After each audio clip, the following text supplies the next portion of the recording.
we discussed the weak form term by term and kind of tracked the corresponding terms in the algebraic equations that you would get.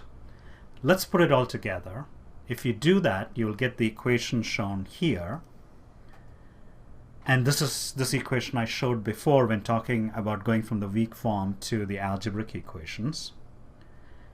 And now we have a better idea of, the genealogy of each of these terms. So we know that when we do the integration over there, we can find out what these coefficients are.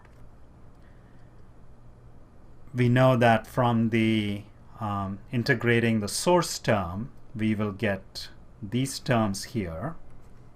Okay, and that'll come into the, that'll multiply all the weights at the nodes.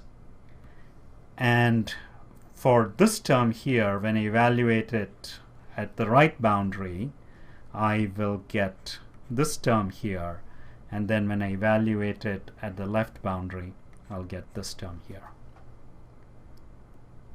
As I've talked about before, these weights are arbitrary, so we want this to be satisfied for any arbitrary choice of the weights, and the only way we can do that is to set each of these to be 0 individually. So we have to set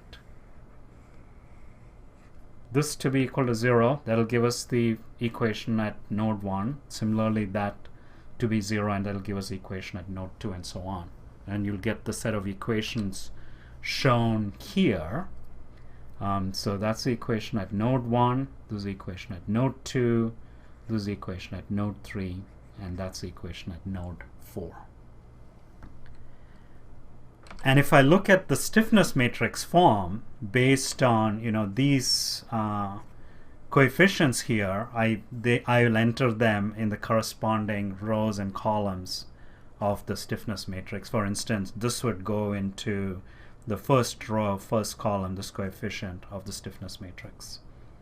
And these terms here would go into the right-hand side, the force vector. So for instance, this whole term here would be the first row of the F vector. One thing we haven't talked about is the temperature boundary condition that we have at the left boundary, how to incorporate that. So we'll discuss that before talking about how then the solution proceeds. Let's look at that.